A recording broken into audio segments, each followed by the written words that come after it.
Friends, இன்றைக்கி நம்ம பார்க்க போகிற ரெசிபி என்னன்னு பார்த்தீங்கன்னா, பாவக்காய் வச்சு தான் பாலக்காடு ஸ்பெஷல் பாவக்காய் எள்ளு கறி தான்.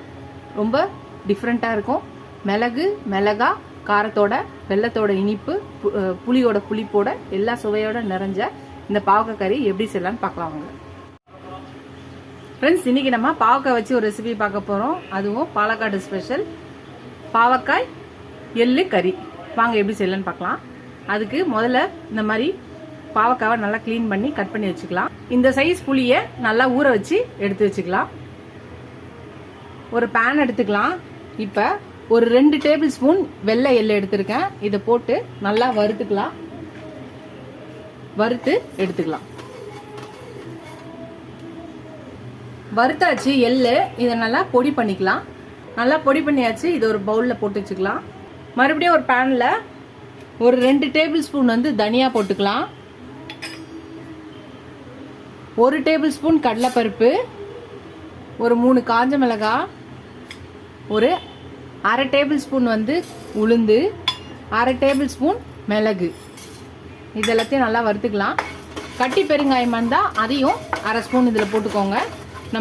நான் தூள் பெருங்காயம் வச்சிருக்கனால இதை தூள் பண்ணும்போது சேர்த்து அரைச்சிக்கலாம். இதெல்லாத்தையும் நல்லா வறுத்துக்கலாம்.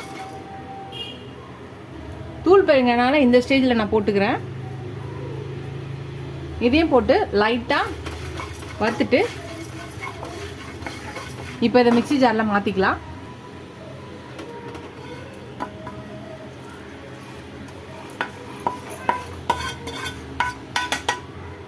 இப்போ இது ஆறினோடனே இதை தூள் பண்ணி எடுத்துக்கலாம். மறுபடியும் ஒரு பேன் எடுத்துக்கலாம். அதில் எண்ணெய் ஊற்றிக்கலாம். கொஞ்சம் எண்ணெய் ஊற்றிட்டு இப்போ இதில் நம்ம கட் பண்ணி வச்சிருக்க பாவக்காவை போட்டுக்கலாம். இதுக்கு தேவையான அளவான உப்பு போட்டுக்கலாம். ஒரு அரை ஸ்பூன் மஞ்சத்தூள் போட்டுக்கலாம். இப்போ இது நல்லா மிக்ஸ் பண்ணிவிட்டு இந்த எண்ணெயிலே இது நல்லா வதங்கி வேகட்டும். நல்லா வதக்கியாச்சு. இப்போ இதை மூடி போட்டு இது நல்லா வேக விட்டுடலாம்.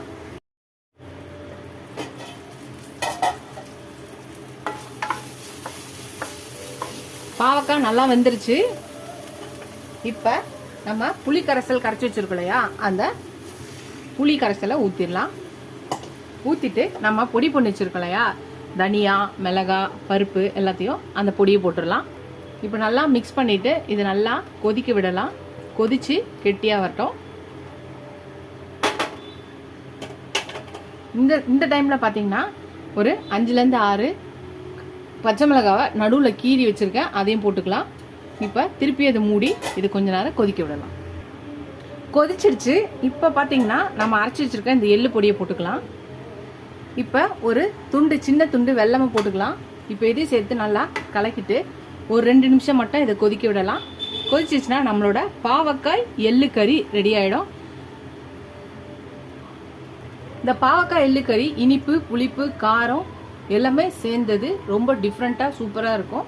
நீங்கள் இந்த ரெசிபி ஒரு வாட்டி செஞ்சுட்டிங்கன்னா பாவக்காய் வாங்கும் போதெல்லாம் இந்த மாதிரி தான் நீங்கள் செஞ்சு சாப்பிடுவீங்க. கண்டிப்பாக எல்லா சுவைகளும் இதில் நிறைஞ்சிருக்கு.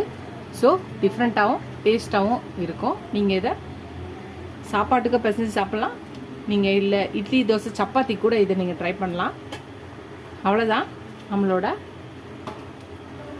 நம்மளோட பாலக்காடு ஸ்பெஷல் பாவக்காய் எள்ளு கறி ரெடி ஆயிடுச்சு. இதை நம்ம சர்வ் பண்ணிடலாம். அதுதான் சூடான சாப்பாடில் போட்டு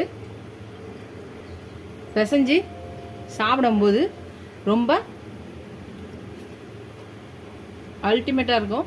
நீங்களும் இந்த பாலக்காடு ஸ்பெஷல் பாவக்காய் எள்ளு கறியை ட்ரை பண்ணுங்கள். ட்ரை பண்ணி பார்த்துட்டு எப்படி இருக்குன்னு சொல்லுங்கள். ஃபஸ்ட் டைம் என் சேனலை பக்கம் சப்ஸ்கிரைப் பண்ணிட்டு பாருங்கள். ஃபுல் வீடியோ பாருங்கள். உங்கள் ஃப்ரெண்ட்ஸ்க்கு இந்த சேனலை ஷேர் பண்ணி சப்ஸ்கிரைப் பண்ண சொல்லுங்கள். இதோட அடுத்த வீடியோவில் இன்னொரு ரெசிபியில் பார்க்கலாம். Tata bye friends.